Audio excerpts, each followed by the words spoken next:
What's up, guys, and welcome back to the #1 student-run podcast in the universe. That's what we say. That's what Dan called it. Dan, our voice of reasoning. You guys saw him for the first time in the last episode. That's kind of interesting. Well, one of the last episodes. Yeah, saw him on camera, on set with us. Today is the person that we're here because you allowed us to be. Dr. Wotanis. Dr. Wotanis. She has 4 degrees. Yeah. I don't want to.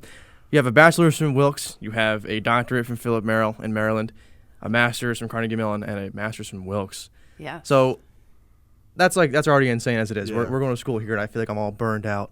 I haven't even gotten my first degree yet, and I'm pretty much done. Yeah, I'm like maybe halfway through the first one. I'm just like, I'm done. So very, very many accolades here from Dr. Wotanis. Thanks. But before we get into the college career, let's talk more about your primary school. Oh, boy. So right here, you're a faculty here at Marywood. Yeah. What was your dream job growing up? Wow. I think like every kid, I wanted to be a marine biologist, of course, every right? kid. Like, doesn't every kid want to like swim with the dolphins, right? That's kinda cool. But that was short-lived. Yeah, no, my mom was a teacher.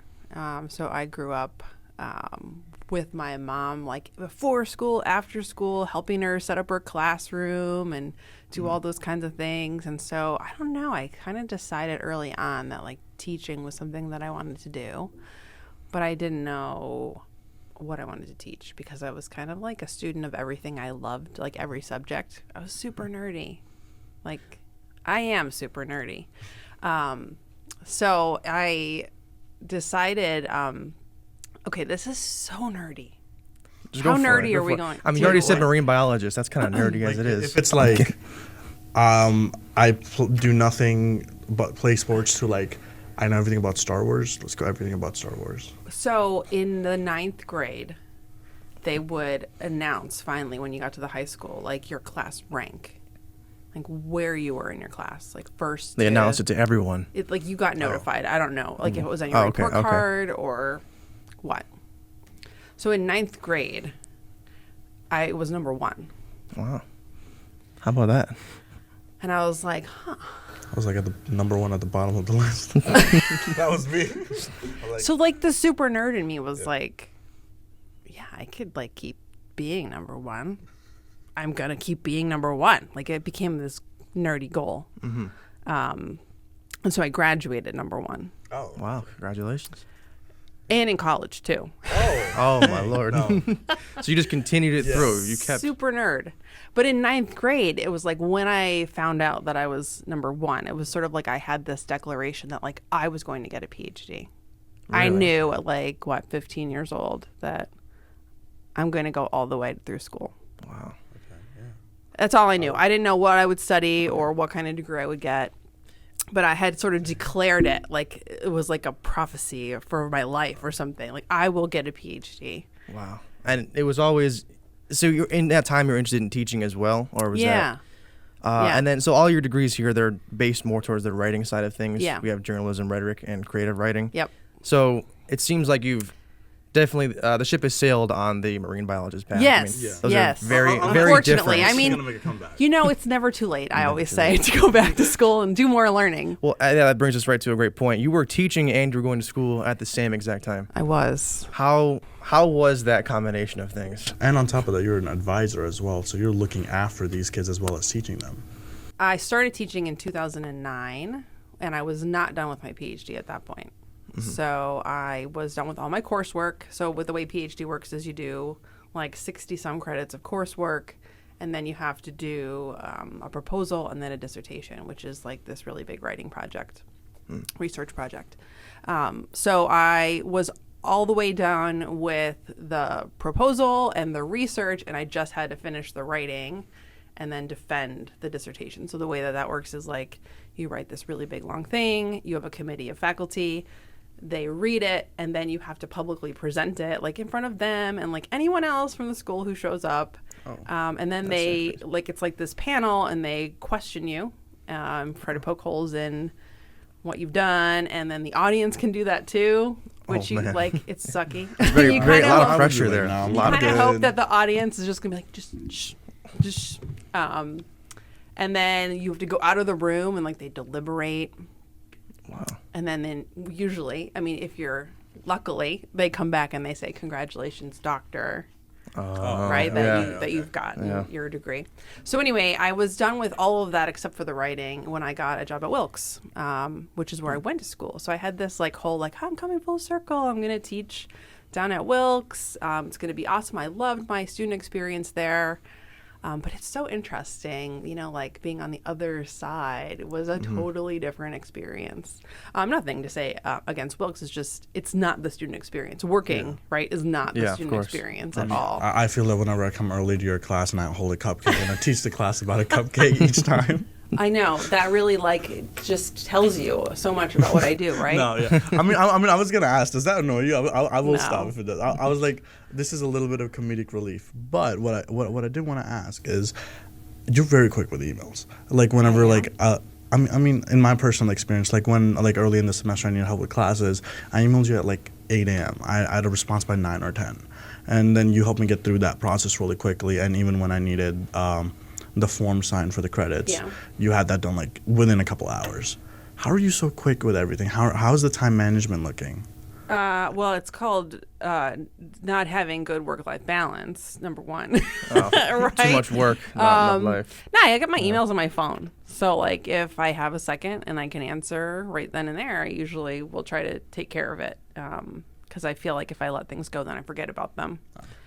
But I've been now since I have become a mom in the last year, the 13-month-old daughter, I have realized that I have to be better at work-life balance. I can't work like I used to work in terms of like I used to come here all day long and then I would go home and then I would work until I went to bed at night. And now it's just like I can't even get on my computer because she will be tapping the keys like if the laptop is out. We'll get like a weird email that just says, yeah. I just open up a Word doc and let her go to town and she just bangs away at the keyboard, which I don't know. And then she grabs the remote and I think she's going to like buy like the Harry Potter collection or something. We're going to have all these charges on the Apple account. But yeah, I just can't work like I used to. So I have to be sort of smarter about my time. So yeah, I try to keep email like in the daytime hours now, where I used to email all the time, but that was daytime hours. So, I mean, maybe not for you guys. Like 9 a.m. is not daytime hours. Like when I'm like waking up like a zombie. I'm going like last time I went to sleep at 3 a.m. It's like that's a normal night for me. Going to sleep at 3. I remember that life. It was a good life. Now my days start at like 6 a.m. and you wake up, your eyes open, and there you go. Your day is off, and you have a baby just running around. 6 a.m. at the latest, we'll say. I had a little brother growing up, and you know, it'd be any time throughout the night he's always yelling and screaming, and I don't miss it at all. But I mean, you being a mother, I mean, it brings you closer, I would assume, you and your daughter. Yeah, I think we do spend a lot of time in the middle of the night together, rocking, laughing. I mean, she just like doesn't like to sleep lately, so mostly I'm trying to rock her to sleep, and she's looking up at me and laughing at me. It's very humbling, right? It's you just want this little person to cooperate, and then you realize like no, like they do their own thing, you know? So it's sort of like being here sometimes. Like you guys just do your own thing, and I just kind of go with the flow. Like, you know, you want to run my class today? Go for it. Students come to like present their things to you. It's just me sitting there. That'd be a little fun. Can you take over today? You can give all the feedback on the projects. We finished our project, and I think it's really good. I can't wait to see it. It was educational. They know part of it, but I was like, it'd be funny if I'm just sitting there grading people. It's like, all right, so this is what you did wrong. Go redo the whole thing. Just give everyone hundreds. Come on, you gotta be nice to them. That's the hardest thing when you have to give that advice, right? It's like, oh, so yeah, it's like, okay, let's talk about like what went well here, but then let's talk about how this sort of misses the mark. And so there's definitely a balance between honesty, but also like being motivational to students, right? You want to be honest about like, hey, here's what's going on with what you produce, but at the same time, you don't want them to feel like I have to lose hope. Like there's nothing redeemable about this. That's usually not the case with anything anybody does, right? There's always something of value you can pull out. So, yeah. I feel like that's a very difficult thing to do, especially like when peer reviews come around and you're trying to tell your friend, hey, this is pretty good, but there's a few things you can work on. And I think Einstein did it. He did like 10 math problems, and they did 9 right and 1 wrong. And everyone always points out the wrong. And Of course. and we all Not think right, about yeah. that. We can be right 99% of the time, but the one time we're wrong, we're going to dwell on that the entire time. So if our friend tells us that, I feel it hurts even more. But it's all in the name of growth and being better at what we're doing. It's like whenever we work when we worked on our song scale, I'm like, there's one part where like my voice, like I went out of, I guess, key. I notice every time the song playing, no one else does, but I'm like, dang, I went out of key that one time. Mm-hmm. So it's like, well, do you ever have that? Do you ever have that thing of like, oh, I just did this, like maybe you did a whole lecture like for us, like one of our classes, and you're like, dang, I missed this point, or I explained this in a weird way. Single day, Rubane. I mean, I think we're our own worst critics all the time, right? So we can look at something that we did and someone else might look at it and go, wow, that's like actually pretty solid work, great job. But then we look at ourselves and go, I did that wrong, or that could have been better. I mean, I just recorded all those videos downstairs and I was like, Ernie, I gotta do that again. Because I said that one word weird, or whatever, right? And he's like, oh, no, it was fine. And I'm like, no. Like, you gotta do it again. Doing it again. Right? Yeah. So, yeah, you're always your harshest critic. But I think especially in this field, you have to learn to develop a thick skin pretty early on, because this is a field that is based in critical feedback. You're Yeah. going to be, and it's a creative field, so it's like doubly hard, because it's like you're exposing a part of something that you are putting out into the world, and it feels risky and vulnerable, and then someone comes back and says, well, right, like this could be better, or and it is, like you said, all in the name of like helping people grow and make a better product or better content, but it doesn't like take the sting away ever. Yeah, like, never right? does. No. It always hurts. And I feel like we talked about it a lot recently of in the creative world, it's impossible to be perfect. Yeah. So a lot of us here are perfectionists, and there's always one little minor thing, and it kind of ruins the entire It's like project. I Ernie's feel. episode when the SD card went bad. There's no video for that. Yeah, there's It's no so- video so for that tough. because the SD card just went bad. Yeah, I mean, and even this podcast that you guys are working on, like, you're going to go back and as you evolve and look at the first couple episodes, which you probably thought were like, oh my God, we did such a great job. And then you're going to come back a couple months later and go, my God, I mean, like, even what already, were we yeah, doing? We gotta do. We actually talked Right? about it in our Thanksgiving episode that we shot yesterday. Jason actually made us mac and cheese for that. Yeah, it was a delicious time. It was a fun episode. But we talked about how like we messed up so many times, and how conversationally we're much better now than we were like in episode 1. We're like already criticizing ourselves. And yesterday we shot episode 10. I think Technically that's 13, but 10. completely normal. Like, it's natural. That's showing that you're growing and learning and changing, right? So it's like you almost have to like look back at your past self and be like, go me. Like, I tried. Like, you know, how many students are doing a podcast? That's why we're the #1 student-run podcast in the universe. Right. That's us. Right? So, like, you're taking a risk. You're Yeah. doing something that's creative and vulnerable, and that's to be commended, and you should be proud of the mess ups that you had at the beginning, because it just shows like, hey, look how far we've come, right? Yeah. Definitely. Now It's hard. we have yeah. multiple cameras, multiple devices recording the You got same a audio. crew. We have a crew. But yeah, we wanted to ask you: did you start trying any like projects like this in college when you were in college? I did not ask that correctly. But No, yeah, it's while fine. you were in college, did What you did start I any? do in college? Yeah, in Well, I was on the projects. student newspaper in college, predictably, since that's my field now. So I was really involved with that, and I really didn't do any projects like this. But I will say, as a faculty member, I created a YouTube channel, Oh, which is not searchable. Don't try. I was about to do. Well, it. we might as well try. Come on, we gotta find it somewhere. But my good friend, Dr. Laura McMillan, who used to teach here at Marywood, now is the dean down at Kutztown University, said, hey, I think we need to learn how to shoot and edit video better, and we should do our own YouTube channel. And I was like, no way. I do not want to be doing goofy things on YouTube. I'm like kind of self-conscious. I'm an anxious person. I don't know if you like know that about me. I've got a lot of anxiousness. So I was like, I don't know. Like, this is not feel like me. And we did like insane, stupid things. Like we did 2 different kinds of videos. We did mock interviews with literary characters. So I was the interviewer, and Dr. McMillan would dress up as the literary character. So she was Charlotte from Charlotte's Web. She was Katniss from the Hunger Games. That's cool. She was Dracula at one point, and so I interviewed all these characters. So it was real goofy.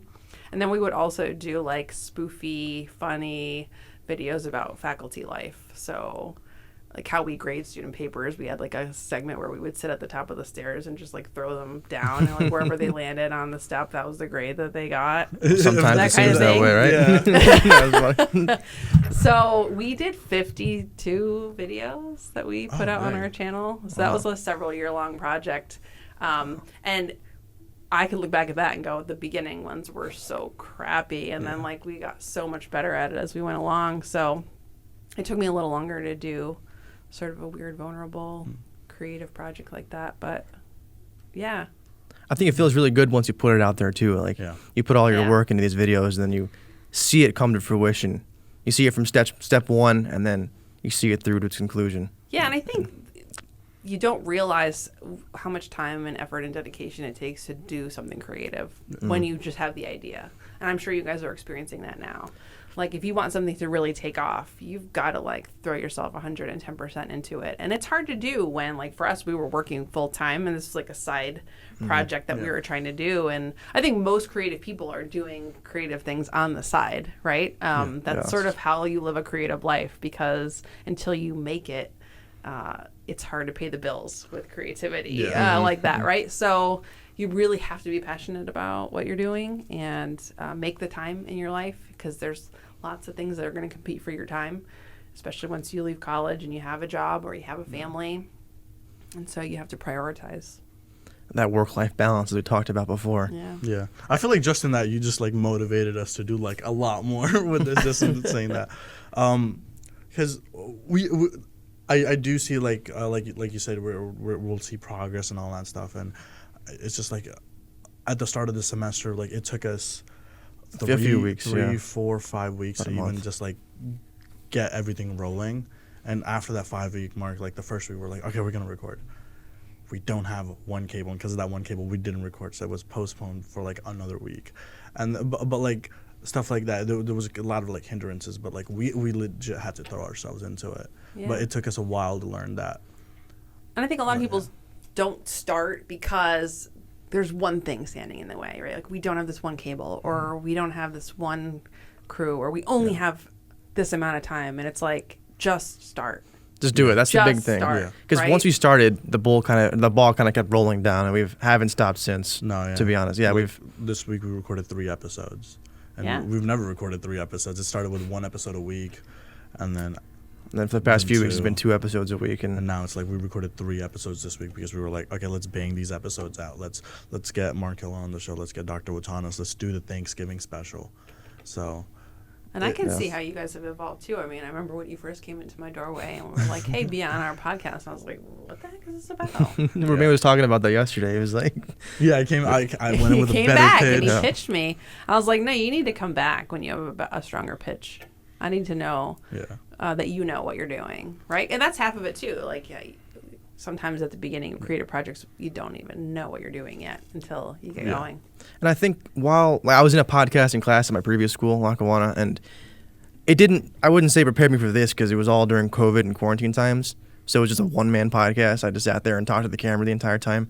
So while I had a basis in this, I can't say I knew what I was doing going into it, really. I had a general idea. But as we've done more podcasts and more shows, we've kind of got a lot more of an idea. Our relationship has grown to where we can bounce off each other a lot easier and conversate for an hour without problems. And I forgot my train of thought was going with that. But the growth that we've seen in the past few months, and then we come back to you with an actual proposal, and you can see in that time that we've also improved. And I think it's great. What did you think? What was going through your mind while I was like, okay, I got another While proposal? you were lurking in my doorway. Yeah. I always do that. I do that to Ernie too. I'll do like, hey, bestie. Well, you looked nervous. You were like a little I was- tense. I I can was tell like- you're bouncing a little bit. Yeah. Like, I got to do this pitch. That's part of my job, is to make you a little nervous, push you a little bit, right? To be like, hey, like, this isn't gonna just come easily. You got to work for it. And so you went away and you worked for it, and then you came back and you had a rehearsed pitch, and it was a nice little elevator pitch. It was just a few minutes, and you confidently presented it. And so it was like, all right, I am impressed. Yes, I'll do it. I mean, I was going to say yes anyway, right? But we don't have to I still had to make you work for Yeah. it. I had to make you work for it. Yeah, and we appreciate that too in our faculty. They don't just lie down easy and let us pass with their grades. There's always, as you said before, there's constructive criticism going through, and the idea is improvement. The idea isn't just to be like, yeah, you're great. It's this is good, but there's things you can do to be better, because once you graduate, you're out in the real world. Yeah. Like, you can't ask these questions, then you don't get constructive criticism at the rate that you're getting it now. You're just going to get straight up criticism by, like, maybe people you're trying to work for, employers, or maybe like write straight up in the interview as well and just get rejected from there. Well, and the reality in this field is that the people who make it are hustlers, right? Like, Definitely. you got to have some drive and some hustle. And if you're not willing to work for it, I mean, I see it all the time. I've been here 13 years. I've seen a lot of students come through the program, and I can pretty much predict from year one who's going to make it into the industry and who might not. You think we're I gonna didn't realize everything. I'm not going to reveal. You can't say it on Damn. camera. Because, people can surprise me, and people have surprised me, which is a good thing. But you have to be willing to work really hard in order to be competitive. It's very competitive. There's a lot of creative people out there. And with the technology we have today, it's a lot easier to create things, I think, than it was years ago. And so people have grown up with this technology. There are people who, have been doing it since they can have an iPad, and, they're young and they're content creating, and they've got that drive and motivation. So, yeah, you have to work for it. And so I feel like part of my role is to just help you guys realize the potential that y'all have within you already. Because I think sometimes students don't realize their own potential. I actually just got an email from a student who recently graduated, and it was like, this is why we do what we do, right? So student graduated and emailed me and said, like, thank you for pushing me. Wow. You don't get those emails very often, but when you do, it's like, it makes your entire semester, because it's like, okay, like, there's a lot of yuck. There's a lot of days are long. They're hard sometimes. You're not always dealing with the fun, positive side of teaching. There's tough sides too. But then you get an email from somebody who is doing their dream job and is like, thanks for helping me get here. And it's just like, okay, that's why I push you to go away and make a stronger pitch. And that's why, I might say, yeah, that was good, but I know you can do better than that, because oftentimes you can. So. Yeah. And kind of in a way that you're motivating the students around you to be better than their best possible selves. Is there a teacher or a class when you were going to school that motivated you to be the best you can be? Or that changed you to be the person that you are now? 100%. My teacher, Dr. Andrea France, who now teaches out in Iowa, she used to teach at Wilkes. And I don't know if I said this earlier, but when I went into college, I was undeclared. I had no clue what I wanted to study. Took all That the... was me, Undeclared I took all the core PhD, courses. undeclared. Undeclared. You were ready. Doctorate, but didn't know where I you had wanted to go. no Interesting. idea. Yeah, I took all the core classes, and they finally said to me, "You have to choose. You're out of gen eds." And I was like, "Okay, come." So I took public speaking, and I was one of the few students who liked public speaking. No student likes public speaking, right? So I was like, I really liked public speaking, and then I took a news writing class. And I was like, this is it. This is my zone. So she got me involved with the student newspaper, and she just pushed and pushed and pushed at me. And I was like, I was super nerdy, as I said earlier, but I was also like this sort of terrified young kid. I commuted to school. I didn't want to go away to college. And she took one look at me and was like, if you're going to get a PhD, you need to leave the Scranton-Wilkes-Barre area. You can't stay here. you're going to limit yourself if you don't take a chance. And so I started applying to grad schools, and I applied to Carnegie Mellon out in Pittsburgh. And my mom took one look at me, and she was like, yeah, okay. Like, you're going to go to Pittsburgh? You're right. Like, you don't even do sleepovers. Okay, so you're a homebody pretty much. Yeah, I'm a total homebody. And I was like, I can do that. I can go. Yeah.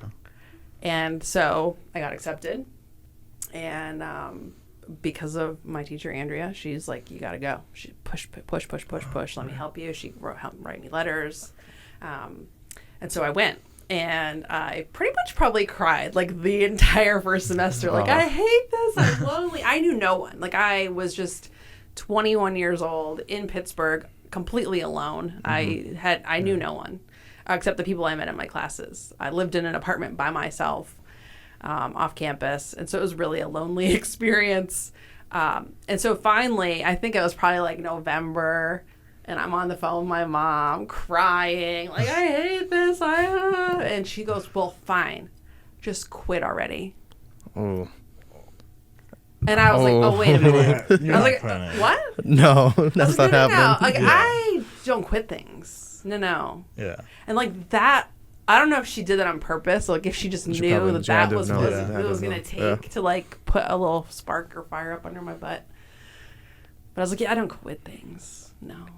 So I got this. So I just powered through, and then I was, like, starting to apply to PhD programs, which then I went to Maryland. And she was like, now you're going to Maryland? I was like, yeah, I did this. I can go there. Moved to Maryland. Spent 3 years there.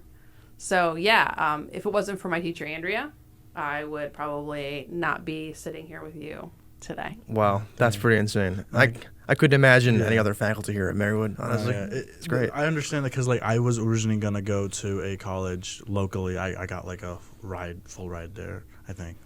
Or most of it was covered. I would barely pay anything, and it was, like, my principal or the assistant principal or the principal of my graduating year, he was like, he came to our class and he was just like, you guys need to go far away. He was like, once you go far and you come back, you'll realize that how much you've changed and how much the people that have stayed in the same location have not changed. They're similar. So when I go back and I hang out with some friends from high school or just people that I know, I'm just like, you're the same at 20 that you were at 16. And now being here every year, I feel like I'm a different person. So yeah, I think it's a good experience to get out of your comfort zone. And that was really Andrea's driving message to me all the time was push yourself out of your comfort zone. That's where the growth happens, outside of the comfort zone. And so she's like, you can always come back, but you've got to go. Yeah. And so I never expected to be back, honestly. Getting a job as a professor, it's a hard market to get a job in. There's really, I mean, when you think about it, there's usually, like at small schools like Marywood, there's one position that would fit me, like in my specialty, right? So you're talking about all the like smaller colleges, which is where I knew I would want to teach. There's usually one job, and if it's not open, like if someone's in it, like there's no job coming up, right? They're done, so. Yeah. So it was this weird full circle thing. Andrea was leaving Wilkes, so she was my teacher. I took her job. Oh. She advocated for me to get her position when she left down there. So I got a 1-year position down there. And in the meantime, I was applying to other places, like all throughout Pennsylvania, New York, New Jersey, and I happened to apply here. And I got the offer here. And I actually am from Oliphant. So it was closer for a commute. I was commuting, 45 minutes to Wilkes. Here is a nice 10-minute commute. Yeah, not bad. It worked out. It was so strange. 3 weeks before I got the offer here, my grandfather passed away, and he had left his house to me, and so I got to stay here and live in my grandparents' home, and so it's just weird how life happens and things work out. And I know a lot of people think, oh, Scranton, like I can't wait to get out of Scranton, but it's a lot. Yeah. I love Scranton and I love this area. I grew up here, and I can't imagine really going to live somewhere else, having lived in like the DC area with the traffic. Ooh, God, no. It took me like an hour to go to the grocery store. I hate that. But yeah, I love it here. What's up? We're taking a little advertisement break to tell you about The Woodward. The Woodward is the on-campus publication for Marywood University, and I have to be careful to say publication. I always want to say newspaper, but they are entirely digital. Yeah, they used to be physical, but now they're all digital. They want to save the trees, save the turtles. Yeah, so now it's all online. It's on thewoodward.org. Check us out. I'm part of the staff. I'm a photographer there, but it's mostly writers that talk about Marywood events, but they also talk about things outside of Marywood. They talk about the community, the Scranton community as a whole. Talk about pop culture. They give reviews and opinions on movies and TV shows and such. And the great thing is that it's run by the students. Yeah, it's like the writers are students. The editor-in-chief is a student herself. Yeah, Ellen Franz, she's great, and she has the final say on what goes out and published to the website. Yeah, but it's like an actual, like, we're like in an actual company where you're working and you want to produce something. It has to be run by the editor-in-chief. And the amazing part is it's one of the students. There's a newsroom. We meet every week. We have a weekly budget. We talk about what stories we're going to be out. The photographers get a chance to talk about what kind of stories they want to do. There's good communication with the writers and photographers. If you want to be a part of it, you can contact Ellen France. Her email will be in the description. Or if you just want to read about it, thewoodward.org. Yeah, thank you. Anyway, I didn't realize that Philip Merrill was down in the D.C. area. Yeah, so it's in College Park, Maryland, which is like literally a skip and a jump outside of D.C. Oh, wow. Which is... I've heard that area is very expensive to live in. Yeah, at the time, it still is, yeah. But, I mean, that's why I lived about 30 minutes outside of D.C. To live in D.C. would have probably been like triple the price. Jeez. But you moved back here to Scranton, the Elephant area, or Scranton Elephant area. Yeah, like everything comes full circle, pretty much. You're like, I started there. I'm coming back to like Yeah. this place. And was Marywood an option for you to go to? Was it something that you were thinking that, I might go to school here? When I was When you picking were this college, studying, yeah, yeah. I actually did a tour here. And like I said, I didn't know like what I wanted to study when I was picking colleges. So for me, when I was choosing, I waited till like the very last day. Like, I don't know what, it's different now. It's like rolling. But back when I was choosing schools, it was like May 5th or something, or May 1st. It was like, that was the day you had to commit and pick where you were going to go. And it was like May 4th. And I was like, like, just like my major, like, I don't know what to pick. I'm like the worst decision maker ever. So it was really for me, actually, between the U and Wilkes, in terms of, I thought I would study science at the time, which again, like I was like looking at environmental science programs initially. Oh gosh, I can't even imagine what my life would be different. It's very then. different. Once again, bringing biologists, I really had, science. I had no clue what I was doing at 18 years old. But my mom had gone to Wilkes, and I just remember feeling like I walked around that campus and thought, like, okay, I feel pretty comfortable here, and I have to decide. And so I just went like, pink, that one. There it is. I got a great scholarship. And so that was a factor too. You know, I think that's a factor for a lot of students. Money is a real serious consideration. College is expensive. And so you got to go where you're not only getting a good deal, but also where you feel comfortable. Yeah. And for me, that was down there. So and you got your bachelor's there, and then you ended up taking some time. You came work here at Marywood, and then you went back down there for your master's in creative writing. Yeah, so I got tenure here in 2010, I believe. No, I started here in 2010. It takes 6 years to get tenure. Oh, okay. So in 2016, I got tenure, and it's really like, I feel like an academic life is all about one hurdle after the other, right? So it's like, get all these degrees, get over the hump of your dissertation, get your job, and then 6 years toward tenure, meaning you're doing research and publishing and everything to get tenure. And so I like had accomplished that goal, and I was kind of like, okay, now what? Like, I got to have something else that I'm working toward. At least at the time I felt that way, that I needed something else to be keeping me going. So yeah, I just decided, I'll go get another master's. That is interesting. Yeah. And like, we kind of talked about it. Another one. Yeah, like with Rubane, like teaching class and then going back and being a student. So what was it like for you? You were a teacher and a student at the same time. How was it going back and forth between? Yeah. It was kind of harder than I thought it would be. And not because like the work was hard, but having been on the other side, right? So being on the side of teacher and understanding how universities work more intimately, understanding how programs work more intimately, I found myself getting kind of annoyed a lot. And so I was slated to continue on to get an MFA, which is another terminal degree. But I decided, like, You're done. You got what you needed. I'm good for now. I could always go back. But it took me 3 years to get that MA because I ended up starting full time, and I quickly realized like working full time and doing a master's full time was just not conducive to my mental health. Yeah, So I dropped to part time. So it took me 3 years to finish that, doing it kind of one class at a time. But it got done, and I have the option to go back if I want.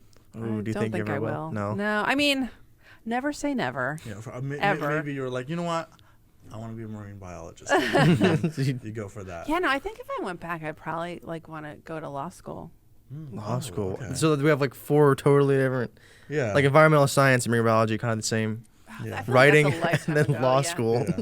Well, law What- school yeah. is very, I think, a closely connected field to journalism in a lot of ways. It's investigating, researching, writing, arguing, Interesting. making cases, right? So, and I feel like in my work with the Woodward, the part where I always feel like come up short is on the law side of things, like the legal questions, like when we're trying to cover something or have to access public records. I feel like that's where the biggest gap in my own personal knowledge is. So if I were to study something else, I would think that would be what I'd be interested to learn more about. So would you go to law school just to learn about it, or would you go into it with an idea of transferring your job to be more of a lawyer, or I don't know, what else do you go to law school for? base. Or would it just Well, be just for your educational purposes? I guess lawyers work in all different kinds of fields, right? Yeah. Like you don't have to be a court type of lawyer to work in law. There's lawyers who work for media organizations, right? And like review that's articles true. and say, yeah, this is going to get you sued or not. Yeah.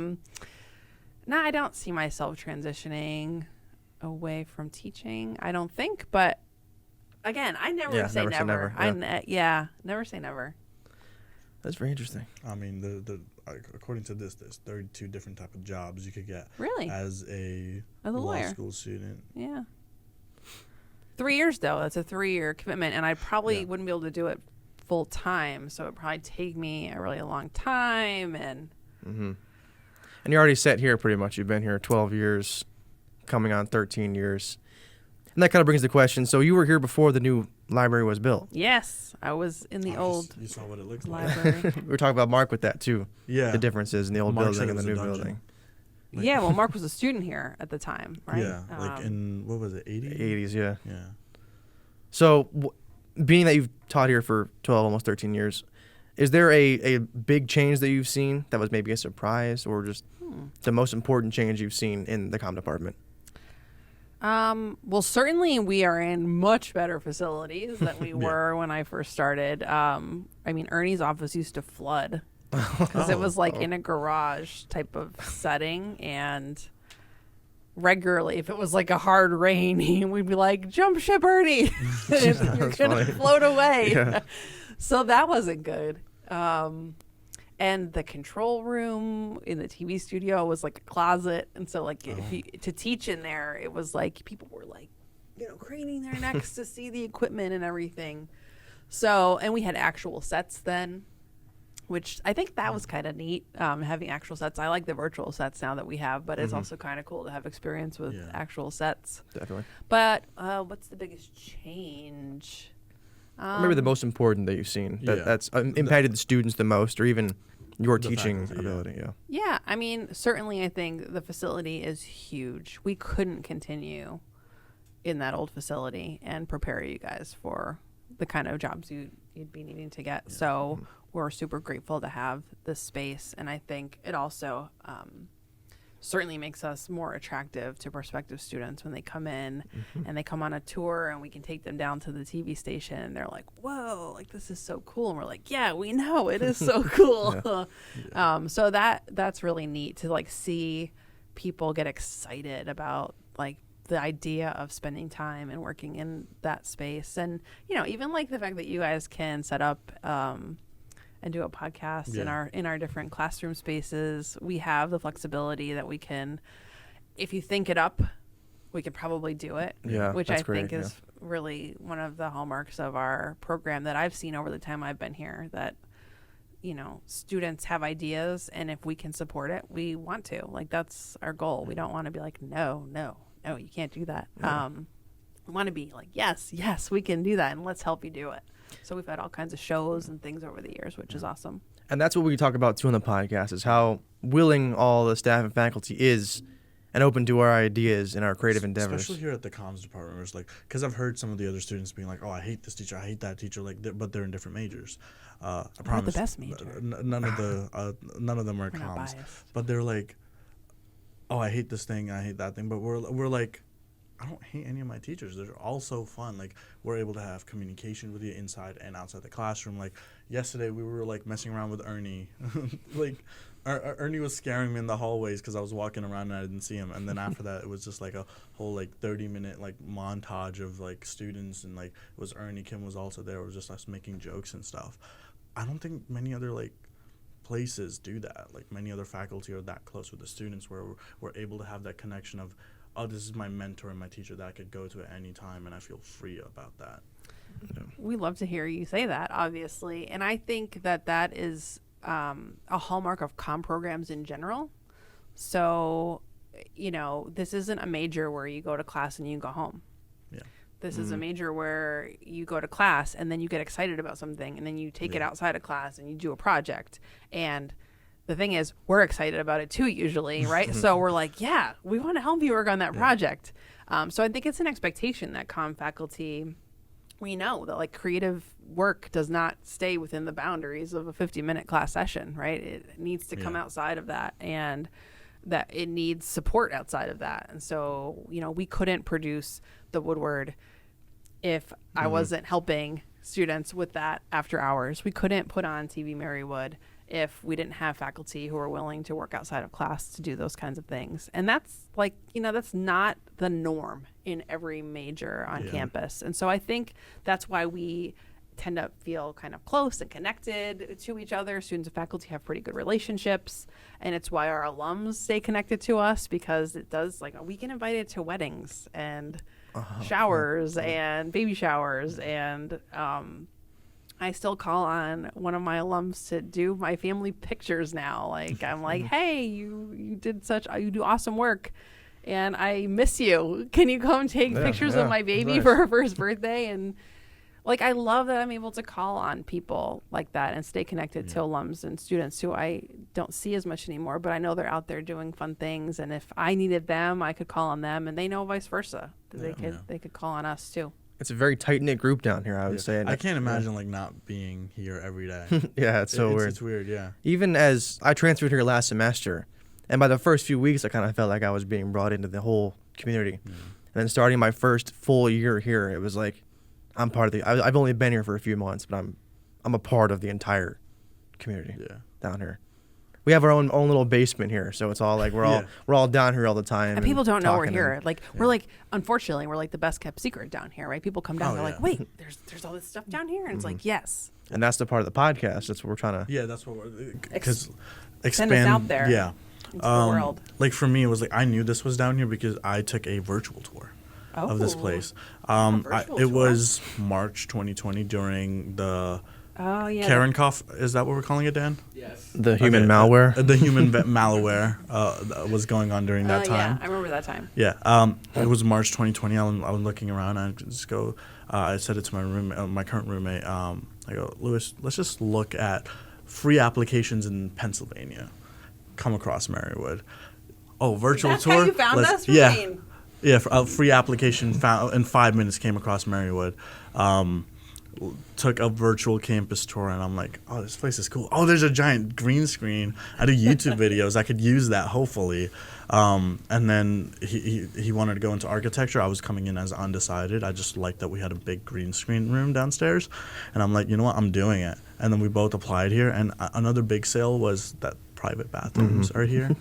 And I don't have to I hear a lot about these private bathrooms. It's like I don't have to share with get anyone it. else. Yeah. 100%. Yeah. I'm an only child. Like, Same. Yeah. if I had to share a bathroom. That's all Rubane talks about here is the No. private bathrooms. I mean, I get yeah. it though. Yeah. Yeah. For real. So And I think that during that human malware situation you guys were applying, I think I Zoomed with both of you, like as you were making your class schedule at the beginning or something. I don't know. I feel like I Zoomed both of you. Maybe. It is weird to think about it out of context. Like the first time we ever met as opposed to now. Yeah.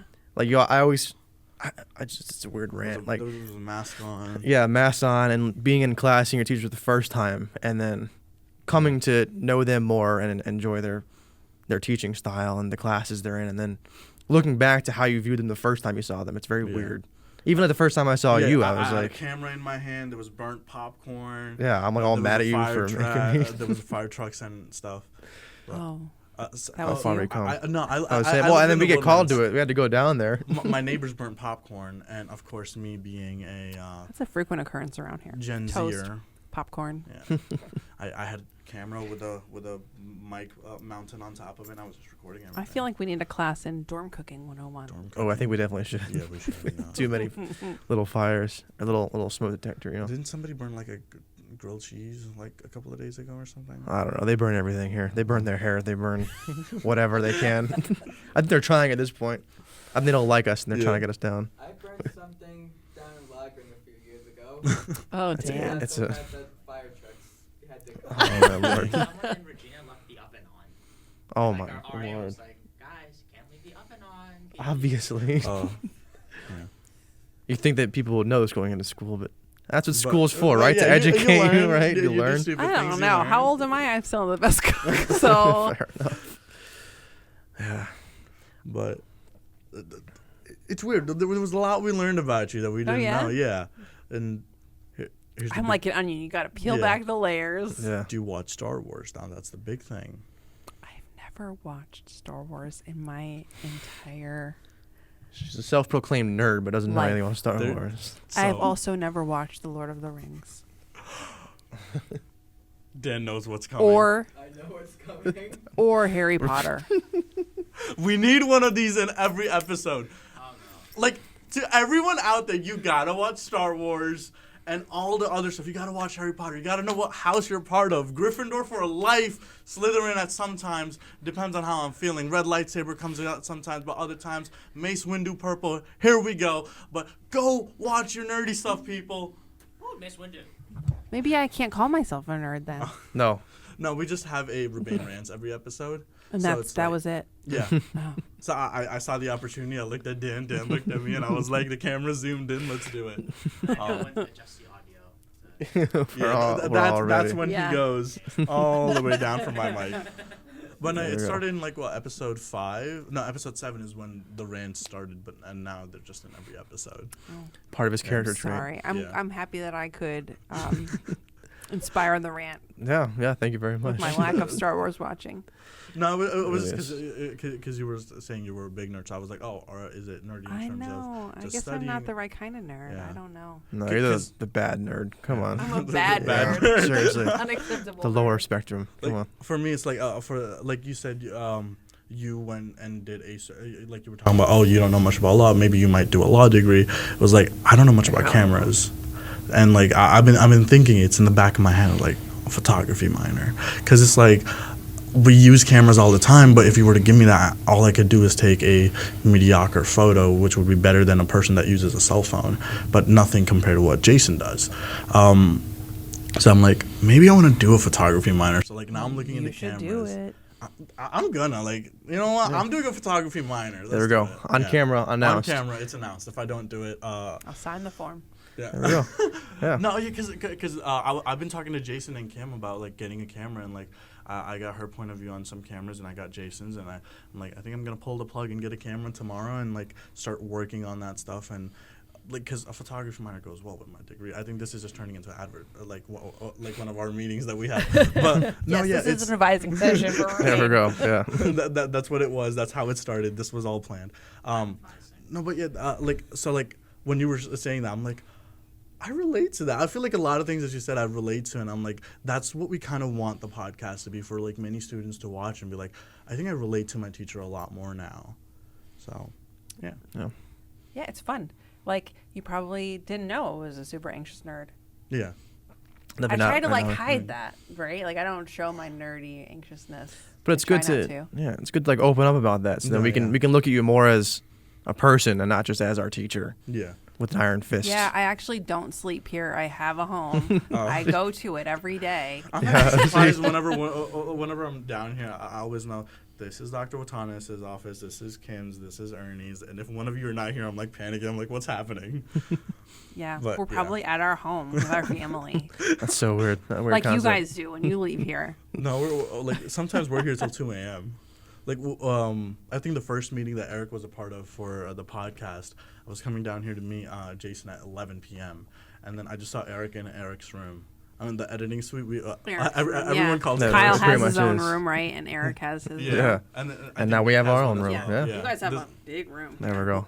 I asked Ernie to give me access to here because I wasn't able to get in because my card wasn't programmed for here. He let me in. He looks in here. He goes, "Where's all the stuff?" I go, "What do you mean?" He goes, "Where's all the podcast stuff?" I was like, it feels nice for you to call this the podcast room, kind of. But yeah, I feel like we're relating to you a lot more through this, and it's something that gives us a more depth. That's why like we call Dan the voice of the people because it gives the viewers a depth of there is stuff going on behind the cameras as well. So I feel like that's what like we kind of wanted that at the start when we first started it, to like get to know our faculty a lot more, and I feel like we're kind of getting there, and that wouldn't have happened if you didn't let us do this. So thank you. No Yeah, I problem. appreciate the opportunity to be here, and I appreciate you for being Yeah. here as well. Hey, this was fun. Will you have me back? Yeah, Like- of course. We would love Yeah, to. all of our guests, we Nerdiness? said you want to come back. Yeah, No, it's it's been like a lot of every great. guest we're like, okay, we have them once and then let's do it, but like it always ends at the end of the episode we're just like we'd love to have them back. It's like hopefully Sister Mary wants to come back too when she's Yeah, on here. man. Ooh, when is Sister Mary coming? December 6th is the scheduled date Yeah. Oh, for boy. shooting. But we always have like more questions we think of and more, and we don't have enough time because we can't have like a 3-hour long podcast to Yeah. sit down and talk Wow. and classes and stuff. So yeah, we'd love to have you back on at some point. So Yeah. Thank Hey, you for coming. I can't wait to see what's next for you guys. This Thank is really you. exciting. Yeah, thank you. Keep going. Keep doing fun stuff. Thank you. Appreciate Like, it, This yeah. was the one Yeah. episode like Eric's doing a heart, but like this was the one episode we were all super nervous about. We had a Aw. meeting on Friday, and then yesterday we stayed an hour later after the shoot to have a meeting. I'm glad Same- I inspire fear. So it's like we were like, this has to be the best episode, and when like the mic stopped working at the start, I'm like, dang it, this is already going bad, and we haven't even started No, yet. You guys, I mean, come on. You know, I only want the best for you guys, and Yeah. I want to see you doing fun things. And this is awesome. Like, this is what we want to see you guys doing. So keep going. and that's the idea. That's what we're gonna be doing. That's the idea of the That's what we're Illest doing. podcast, the #1 student-run podcast. Thank you, Dr. Wotanis, for coming on. It was a Thanks for fun having me. time. And don't forget to forget. Yeah, don't forget to forget, guys. And don't forget to check out our socials. The Linktree link is in the description below. Dan, the voice of reason. Soren, the zoom in tilt camera. Eric, majestic hair. Thank you for watching. We'll see you guys in the next one.